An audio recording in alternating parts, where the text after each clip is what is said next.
If I had to describe what kind of game SULFUR is to someone, I would say it's a charmingly strange FPS extraction roguelike. It's by far one of my most favorite upcoming indie games from 2024, with many oddities that range from being awesome and also really weird. I'm not sponsored in any fashion, by the way. I just really want to share a game that oozes style and has cool gameplay. Also, as a side note, I now have 3 subscribers now. Seriously, thank you. I'm glad there are people out there who want to watch my silly videos that I make. SULFUR is a Loot Goblin's wildest fantasy come true, and I'd recommend it alone based on its grid-based inventory system, or its satisfying weapon handling and unloading, which involves a dynamic decal system of turning your enemies into multicolored mush. If you haven't heard of the game, or if you have heard of it, or if you're overall curious if it's worth checking out, well, here's a video for you. Overall, I wanted to make this video describing the state of its early access as it seems to be closing in on its roadmap. As from the looks of it, it's only missing one major area in terms of raw content. I've noticed when people describe early access titles, they don't actually describe how it's improved or the shape of the game, so to speak. How has it evolved or devolved as development continues? Or they just go bananas with simple hype train type implications. What I want to answer is how well is it sticking to what it's doing, and should it do more? But yeah, to note, foremost, is it fun? Yes, very much so, and I'd recommend the game in a heartbeat. I like shooters that take a bit of finesse in landing shots, but this isn't as difficult to aim as say in Counter-Strike or Stalker. But it has mechanics that makes a good sweet spot of effort for shooting enemies. If I had to describe the type of fun, it's more so leaning on the not so particularly well polished kind of fun that's almost amazing. Yet it doesn't reach the heights of what it previously introduced or is aiming for, as its later added content doesn't particularly seem as enticing. Firstly, I want to highlight what the major updates consist of and how many things developers have added to the game. I'd like to go in reverse order, with the most recent first, as I think it gives a better idea how consistently and how much has been put into the game so far. Far in 2025, there have been 9 major updates. The most recent September update introduced the desert map, which has a new boss, 4 new enemies, 12 trinkets or modifiers similar to rings and necklaces that you see in other games, 3 new weapons, animation and visual reworks, performance improvements, and gameplay stuff. In early July was SULFUR Power, releasing 4 new melee weapons and 2 storage units for weapon showcasing. Late June was the Shavwa Showdown, introducing the new fortress map, the new boss, 4 new enemies, 4 enhancement scrolls or interesting elemental or status altercations, gameplay improvements, and introduced achievements. In mid-May, they introduced the Quality of Life update. I'm not making this up, I swear, it's what it's called. Which introduced a new laser LMG weapon, proximity mines, a cookbook, performance optimizations, toggle options for keybinds, animation improvements, and quality of life. March was the Guns and Magic update, which introduced 100 new gun oils, which uniquely change how weapons work, alongside new features, 12 enhancement scrolls, level 2 enhancement scrolls, and 5 new weapons. Early March introduced the Forest update, which includes that specified new map, new boss, 3 new enemies, a new bow weapon, new food and value items, Steam Deck verification, projectile overhaul, and UI enhancements. Mid-February had the Steal Their Hearts update, which introduced a new throwable with the charm status, bug fix, balancing, and new art assets for performance. January 30th was the Return of the Demo update, which introduced new enemy mutations as well as technical improvements. In January 21st, they added removable weapon attachments, optimizations, bug fixes, and gameplay improvements. In 2024, since they released near the end of the year, understandably they don't have as many or notable updates. December 21st saw the Performance update, which had major under-the-hood improvements, while December 4th had the Holiday update, which had new food items, festive armor, snowballs, and limited-time snowmen. November 13th was the Warehouse update, which introduced 5 new storage pieces that were desperately needed that can be unlocked in the game itself.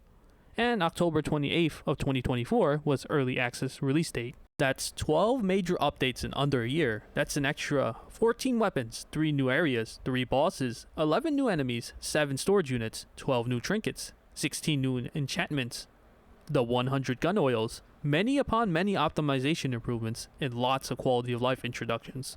That's on top of the decent number of stuff it started out with. For reference, the early access launch only had about 32 weapons, 2 to 3 bosses depending on your definition of a boss, around 6 areas, and only a handful of trinkets, scrolls, and oils.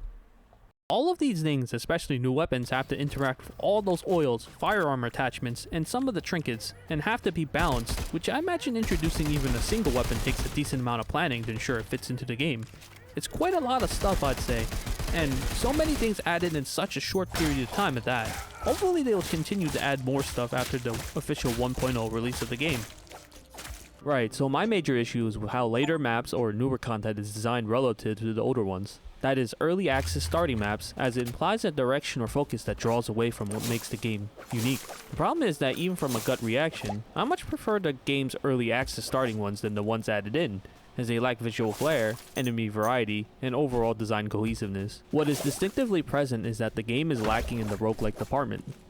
Let me describe generally how maps flow in the game. There are tile sets in the game that seem to be generated in some fashion akin to Warframe maybe, that connects together and may have fun little pockets of randomness that hopefully will make it your worthwhile as you loot goblin your way through. The starting maps actually provide many reasons to go back. The verticalities of the rooms add interesting combat scenarios.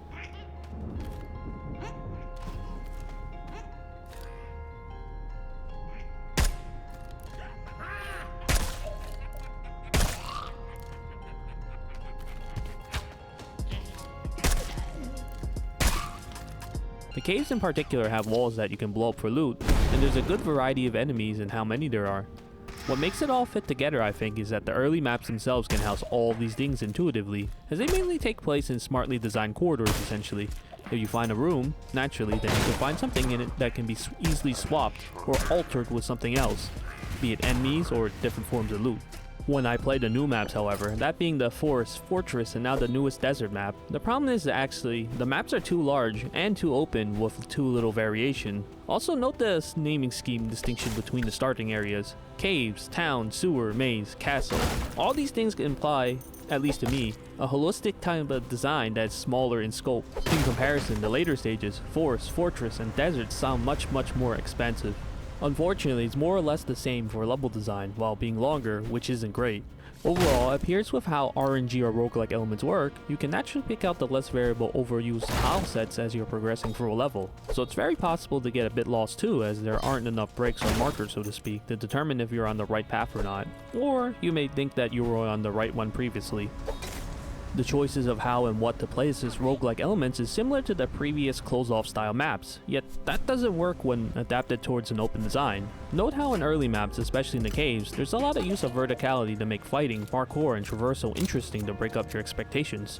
Generally, these new maps are flatter, and when they do use verticality, well, it isn't as vertical or interesting as the level design compared to previously, and you can kinda tell where the roguelike elements of loot and enemy variation will be found.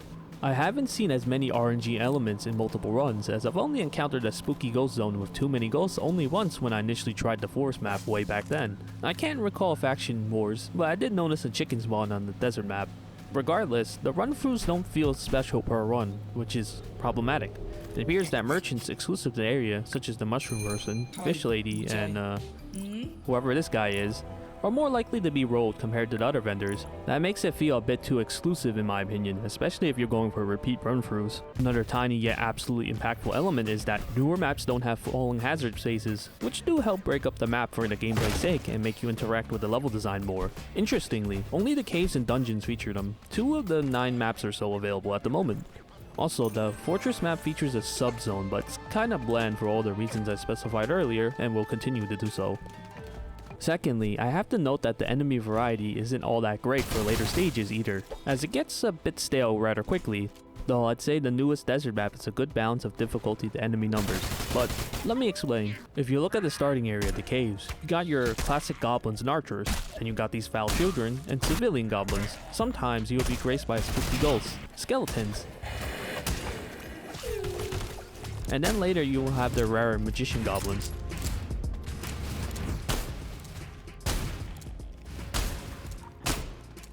The big boys. And sometimes invasions with cultist members and dogs. There are breaks in segmented sections which are fighting in expected scenarios, such as a drop-down fight to fight the big guy until it turns into 3 more. But what's interesting is that you get faction fighting if you have dogs or cultists that will naturally fight goblins. That's quite the strong showing for the first map honestly, as enemies are simple and have distinctive profiles.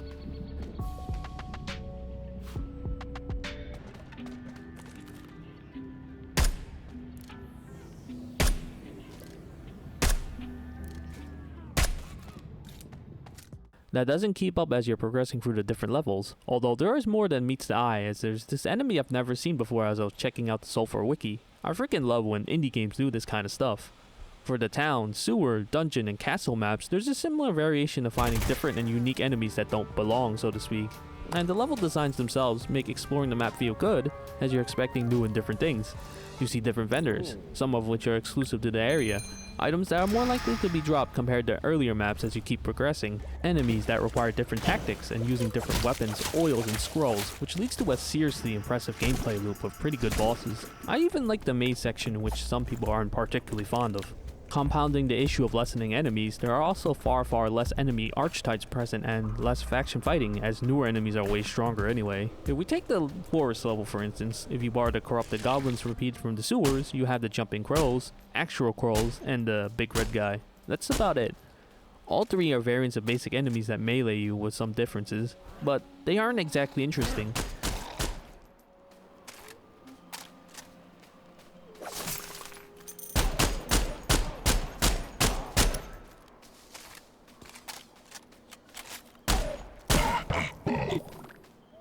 For the forest, there are 4 enemy types, with the Grenader and Samurai enemies basically being functionally the same in-your-face types, and a little more tankier and faster than expected, that align to the later stage type enemies. The same goes for the desert map, but I give that area a pass as its level design actually works really well for the limited 4 enemy types, as the most common tactic of the game is to, well, run or make space backwards. If you do so, it lines up perfectly with the most standard enemy hitting you, while enemies will have options against you even while you backpedal. I've also noticed discussions of the dislike towards enemy behavior, such as the Sentinel Crow that can block any and all kinds of damage, which makes fights longer and therefore the time you take is artificially extended compared to the earlier levels. While I myself aren't too opposed to it and don't mind the difficulty bump compared to the earlier maps, I can definitely see the arguments against it. Some of the later bosses especially feel like ammo dumps without much fanfare or reward, though I really like their designs. Desert Santa, wow, extremely hilarious. Takes far too long however, for sure, especially since most bosses ignore most of the elemental enhancements and therefore will bust your weapon durability quite quickly. But overall, there is this divide I could say between the starting content of Early Access, which was mainly focused on improving the technical performance, background behaviors, and game logic, and adding interesting elements that made repeating levels feel fun as it should be for a roguelike game. When examining the new added content, all these initial unique elements seem to take a backstep, so to speak, as the level design is especially wider and longer without much to explore in it, as it doesn't take advantage of the larger space to put more interesting or complex things in it. The variations of items, loot, and things overall are lesser than I would have expected as you progress through these stages. This is especially apparent as these new items feature new locality-based exclusives, so they are more likely to be rolled here as well. It is somewhat more remedied as of recent however. I've noticed with the Cowabunga update, the themed drops now feature the newer melee weapons introduced with the last major patch.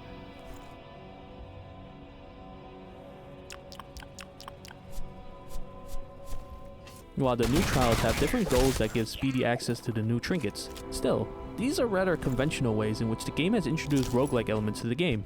As mentioned earlier, with themed drops, you can say that these trials are basically evolved versions of walls that you could blow up in the caves. Not hating it at all, by the way, the variety is nice, but you got all these other stages that could use more of that kind of stuff.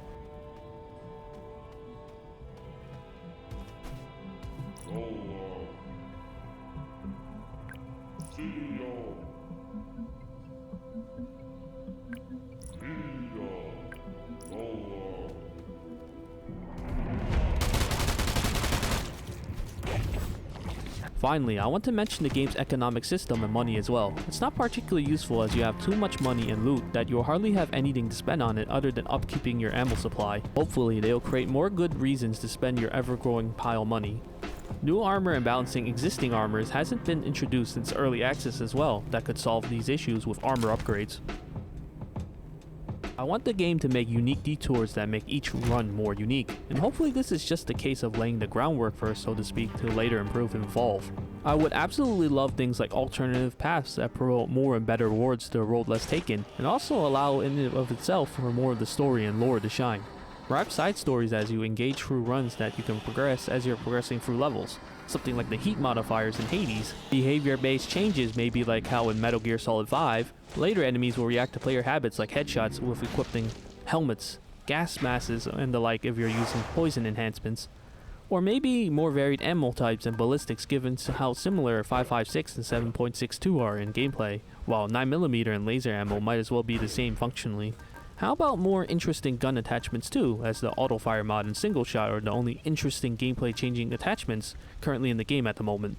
I'd love something like actual invasions too, with enemies suddenly appearing out of nowhere. The game is weird, might as well put aliens in it.